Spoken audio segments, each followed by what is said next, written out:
This is the IELTS listening test.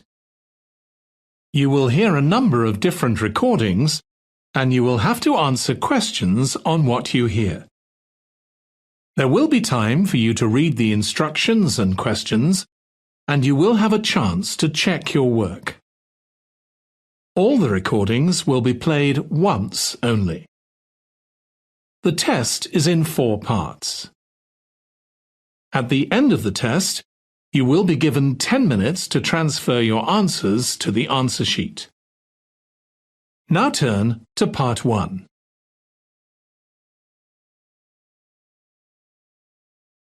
Part 1.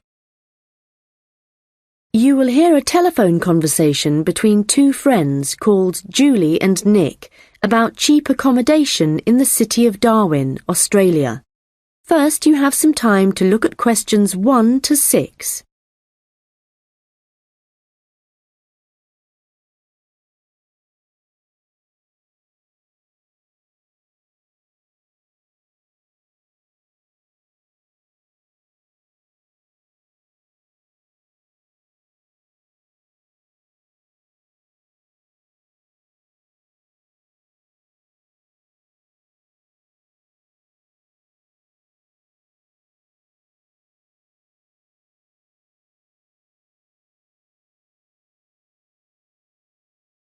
Hi Nick, it's Julie.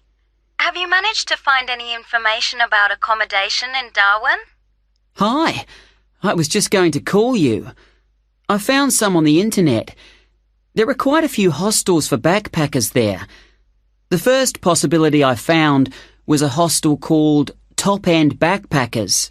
Okay. It's pretty cheap. You can get a bed in a dormitory for $19 per person. Private rooms cost a bit more, but we'll be okay in dormitories, won't we? Sure. So, that hostel has parking, though that doesn't really matter to us, as we'll be using public transport. Yeah. Are there any reviews on the website from people who have been there? Well, yes. They aren't all that good, though. Some people said they didn't like the staff. They had an unfriendly attitude. That's quite unusual in a hostel. Usually all the staff are really welcoming. That's what I thought. People said they liked the pool and the fact that the rooms had air conditioning. But the problem with that was that it was very noisy, so they were kept awake. But it was too hot if they turned it off, so they had to put up with it. Someone told me there's another hostel called Gumtree something. Gumtree Lodge. It costs a bit more, $45 a person. What?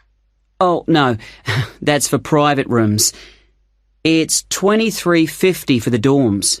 That's more like it. It looks to be in quite a good location. A bit out of town and quiet, but with good transport and quite near a beach. Has it got a pool? Yes, and its own gardens. The reviews for that one are mostly okay, except for one person who said they couldn't sleep because there were insects flying around in the dormitories. Not for me then. And I'd rather be somewhere central, really. Right. There's a place called Kangaroo Lodge. They've got dorms at $22, and it's downtown, near all the restaurants and clubs and everything. So that should suit you. And it doesn't close at night. So there's always someone on reception? That sounds good. The only criticism I saw was that the rooms were a bit messy and untidy, because people just left their clothes and stuff all over the beds and the floor. Don't hostels usually have lockers in the bedrooms, where you can leave your stuff? Yeah, they do usually, but apparently they don't here. Still, hostels are never particularly tidy places, so that doesn't bother me. And the same person said that the standard of cleanliness was pretty good, and especially the bathrooms. They were excellent as far as that went. Right. Yeah, I reckon Kangaroo Lodge sounds the best. Me too. Quite a lot of people reviewing it said it was really fun there. Like every night everyone staying there got together and ended up having a party. so it sounds like it's got a really good atmosphere. OK, let's go for that one. Before you hear the rest of the conversation, you will have some time to look at the questions 7 to 10.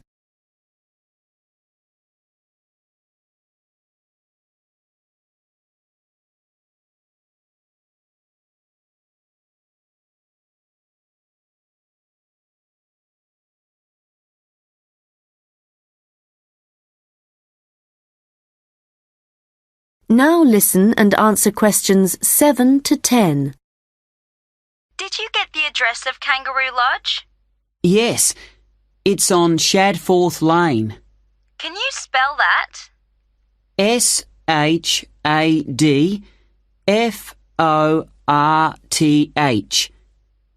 It's near the transit centre, where the intercity buses and the airport buses drop you off. Cool. I'm really looking forward to this. I've never stayed in a hostel before. Do they provide bed linen, sheets and things? Yeah. And you can usually either bring your own towel or hire one there. But they don't usually provide those for free. OK. And what happens about meals? Well, you don't have to pay extra for breakfast. It varies a lot in different places, but generally it's okay. And there's usually a cafe where you can buy a snack or a hot meal for lunch. But actually, if you're really travelling on the cheap, usually for every 5 or 6 rooms, there's a kitchen where you can knock up a snack. And that saves a lot of money. Great. Right, well, shall I go ahead and book that? That is the end of part 1. You now have 1 minute to check your answers to part 1.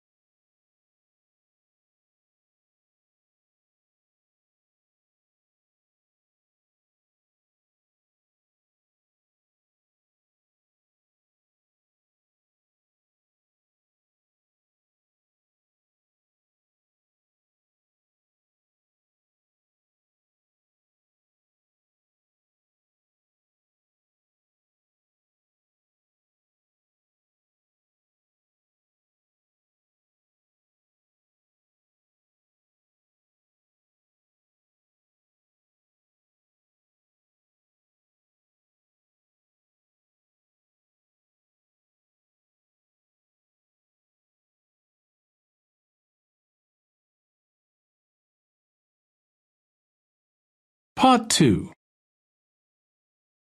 You will hear a guide at an outdoor sculpture park talking to a group of visitors. First, you have some time to look at questions 11 to 16.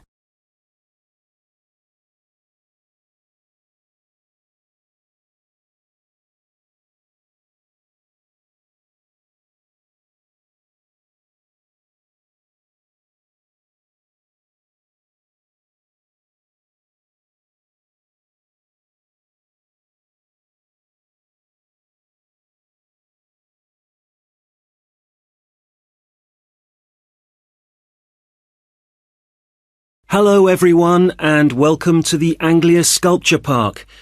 Right, well, the idea behind the sculpture park is that it's a place where works of art, such as large sculptures and carvings, can be displayed out of doors in a natural setting. As you'll have noticed when you drove here, most of the land around the park is farmland. The park itself belonged to a family called the De Quinces, who had made a lot of money from manufacturing farm machinery and who also owned substantial stretches of forest land to the north of the park. They built a house in the centre of the park, not far from where we're standing now, but this burnt down in 1980 and the De Quinces then sold the land. The Anglia Sculpture Park isn't the only one in the country. Several of the London parks sometimes display contemporary sculptures, and there are a couple of other permanent sculpture parks in England. But we're unique in that some of our sculptures were actually created for the sites they occupy here, and we also show sculptures by a wider range of artists than anywhere else in the country. For example, at present we have an exhibition by Joe Tremaine of what he calls burnt sculptures. These are wood and stone sculptures that he's carved and marked with fire to illustrate the ferocity and intensity of the forces that have shaped our planet over millions of years. They look really dramatic in this rural setting. To see some of the sculptures, you'll need to follow the path alongside the lower lake. We had to renovate this after the lake overflowed its banks a couple of months ago and flooded the area. The water level's back to normal now, and you shouldn't have any trouble. The path's very level underfoot. You should be back at the visitor centre at about 4 o'clock. If you have time, it's worth taking a look at the centre itself. It's not possible to go upstairs at present, as builders are working there adding another floor, but the rest's well worth seeing. The architect was Guy King. He was actually born in this part of England, but he recently designed a museum in Canada that won a prize for innovation in public buildings. If you want to get something to eat when you get back, like a snack or a sandwich, the terrace room is currently closed, but you can go to the kiosk and buy something, then sit on one of the chairs overlooking the lower lake and enjoy the view as you're eating. Before you hear the rest of the conversation, you will have some time to look at the questions 17 to 20.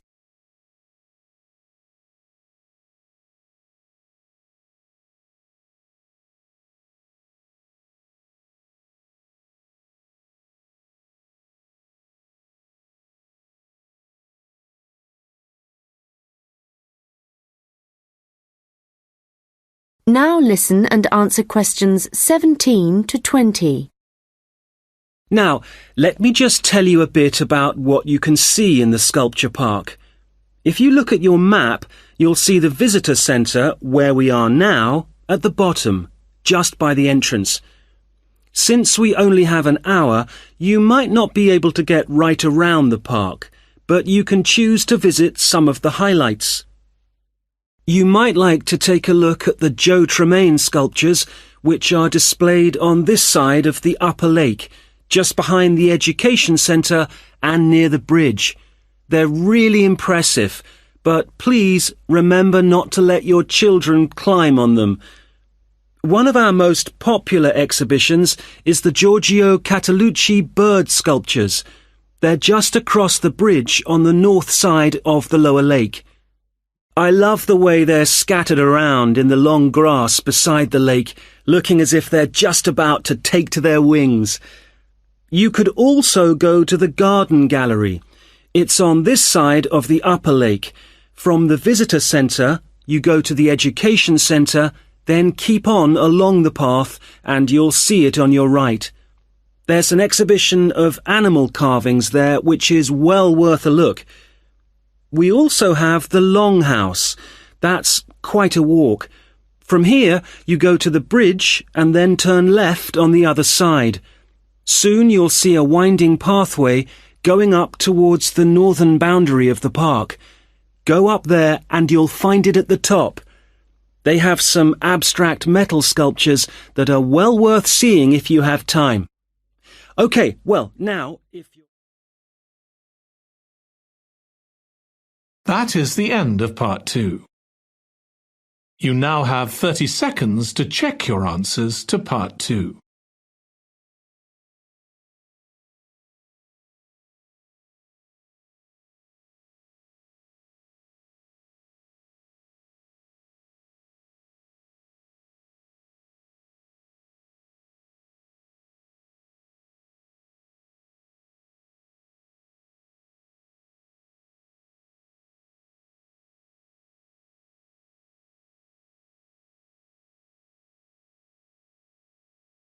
Part 3.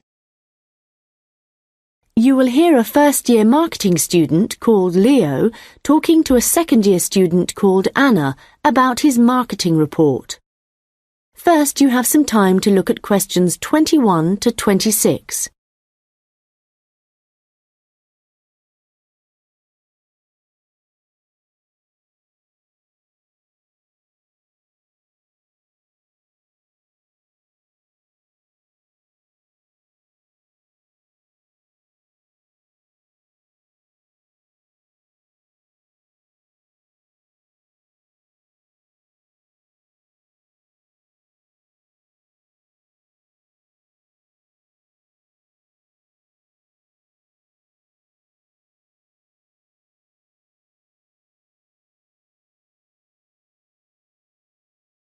Anna, I wanted to ask you about my marketing report.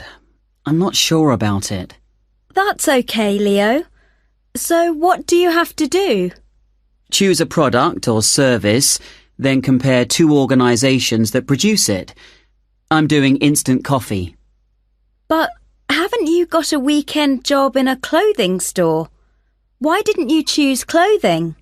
That was my first thought, because I thought it'd give me some practical examples. But when I searched for men's clothing on the internet, there were hardly any articles. So then I looked for coffee, and I found there were tons. Yeah, there are so many brands on the market now. Okay, so how much have you actually written? I've done part 1 on economic and technological factors. I found some good data on technological changes, how in Australia fewer people are buying instant coffee because of cheap coffee percolators that they can use to make real coffee at home. But there's also a movement away from drinking coffee. Switching to things like herbal teas instead because they think it's healthier. But that's not really to do with technology. It's more cultural. Anyway, for part 2, I'm comparing two instant coffee companies, Coffee Now and Schaffers, and I've made this table of products. Right. Let's see. So you've got the brand names and prices and selling size and descriptions. Mm-hmm. Okay, the table looks good. You'll get marks for research there. Where will it go? In the section on the marketing mix, under product. Not in the appendix? No. Okay, but it's too factual on its own. You need to add some comment in that section about the implications of the figures. Right. I'll do that. Now, I want to say that I think that Schaffers is more of a follower than a leader in the coffee industry. Now, I'm putting that in the section on market share. Does that seem okay? Let's see. So, you've begun by explaining what market share is. That's important. But you've got to be careful how you give that opinion. Do you think it should go in another section? Well, it's fine where it is, but you've got to back it up with some data, or they'll say your report lacks weight. Okay. One thing I'm worried about is finding anything original to say. Well, since this is your first marketing report, you're not expected to go out and do interviews and things to collect your own data. You're just using published data. So the analysis you do might not throw up anything that people didn't know before. But the focus is more on how you handle the data. I mean, you might take something like a graph of sales directly from a website, but what makes your work original is the perspective you provide by your interpretation of it. Oh. You know, it's all so different from business studies assignments at school. It's really surprised me. What? How much research you have to do?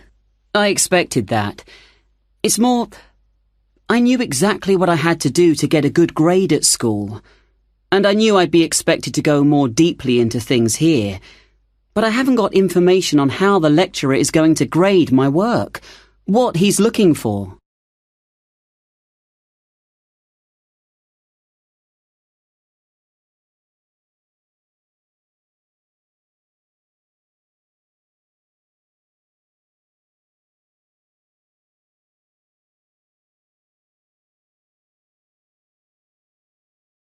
Now listen and answer questions 27 to 30. Well, one thing you have to remember is that in a marketing report, you've got to have what they call an executive summary at the beginning. I forgot that and I got marked down. Yeah, I've drafted it. I've got an overview. Have you got something about the background there? Yeah. Good. So, I've just made a summary of the main points. I wasn't sure whether or not I should have my aims there. No, that's too personal. The executive summary is just like what a manager would read to get a general idea of your report if he was in a hurry. Right. Then I'm okay for the first main part, all of the macro environment stuff. But it's when I get onto the problems section. I've listed all the problems that Coffee Now and Shaffers are facing. But then what? Well, you have to prioritise. So indicate the main problems, and then you analyse each one by connecting it with a theory. That's where your reading comes in. Okay. Have you done your implementation section yet? I've thought about it. So that's where I write about what could be done about the problems. Yes. And it's got to be practical, so don't forget to specify things like who would be involved, and the cost, and the order that things would be done in. Right. Well, that shouldn't take long. You'd be surprised. Actually, that's the bit that tends to get badly done because people run out of time. That and the conclusion. Oh, any hints for that? Well, it's got to draw out the main points from your report. So it's got to be quite general. You need to avoid introducing new stuff here. It's got to sum up what you've said earlier. Okay. Thanks, Anna. That's been a big help. That is the end of part 3. You now have 30 seconds to check your answers to part 3.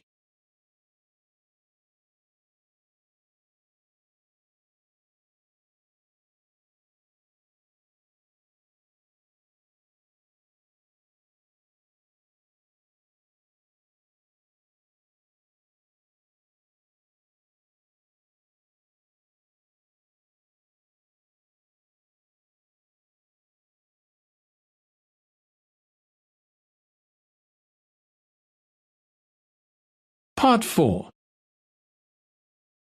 You will hear part of a lecture about the history of fireworks in Europe. First, you have some time to look at questions 31 to 40.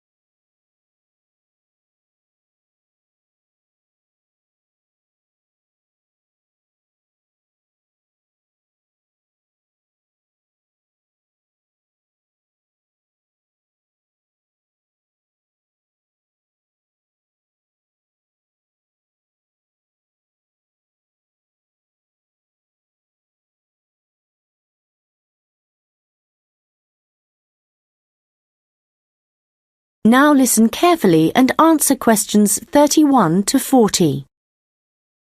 An interesting aspect of fireworks is that their history tells us a lot about the changing roles of scientists and technicians in Europe. Fireworks were introduced from China in the 13th century.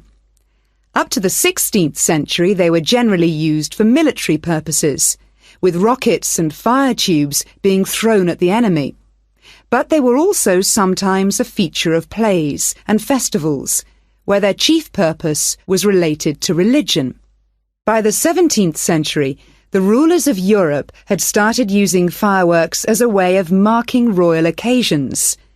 Technicians were employed to stage spectacular shows which displayed aspects of nature, with representations of the sun, snow and rain. These shows were designed for the enjoyment of the nobility and to impress ordinary people. But fireworks also aroused the interest of scientists, who started to think of new uses for them. After seeing one firework display where a model of a dragon was propelled along a rope by rockets, scientists thought that in a similar way humans might be able to achieve flight, a dream of many scientists at the time. Other scientists, such as the chemist Robert Boyle, noticed how in displays one firework might actually light another, and it occurred to him that fireworks might provide an effective way of demonstrating how stars were formed. Scientists at the time often depended on the royal courts for patronage, but there was considerable variation in the relationships between the courts and scientists in different countries. This was reflected in attitudes towards fireworks and the purposes for which they were used. In London, in the middle of the 17th century, there was general distrust of fireworks among scientists. However, later in the century, scientists and technicians started to look at the practical purposes for which fireworks might be employed, such as using rockets to help sailors establish their position at sea. It was a different story in Russia, where the St. Petersburg Academy of Science played a key role in creating fireworks displays for the court. Here, those in power regarded fireworks as being an important element in the education of the masses, and the displays often included a scientific message. Members of the Academy hoped that this might encourage the royal family to keep the Academy open, at a time when many in the government were considering closing it. In Paris, the situation was different again. The Paris Academy of Sciences played no role in staging fireworks displays. Instead, the task fell to members of the Royal Academy of Painting and Sculpture.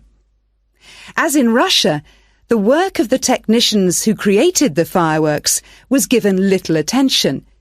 Instead, the fireworks and the spectacle they created were all designed to encourage the public to believe in the supreme authority of the king.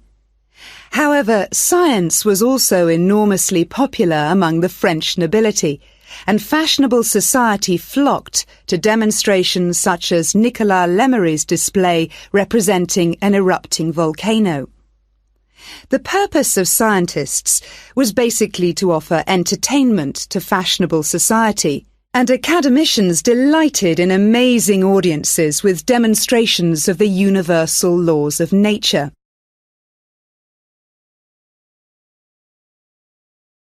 In the course of the 18th century, the circulation of skills and technical exchange led to further developments. Fireworks specialists from Italy began to travel around Europe, staging displays for many of the European courts. The architect and stage designer Giovanni Servandoni composed grand displays in Paris, featuring colourfully painted temples and triumphal arches.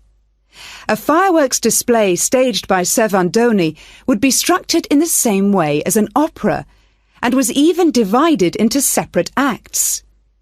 Italian fireworks specialists were also invited to perform in London, St. Petersburg, and Moscow. As these specialists circulated around Europe, they sought to exploit the appeal of fireworks for a wider audience, including the growing middle classes. As in the previous century, fireworks provided resources for demonstrating scientific laws and theories, as well as new discoveries. and displays now showed a fascinated public the curious phenomenon of electricity. By the mid-18th century, fireworks were being sold for private consumption. So the history of fireworks shows us the diverse relationships which existed between scientists, technicians, and the rest of society.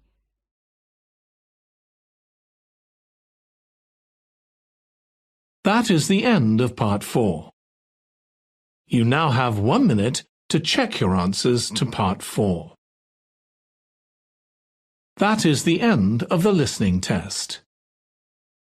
In the IELTS test, you would now have 10 minutes to transfer your answers to the answer sheet.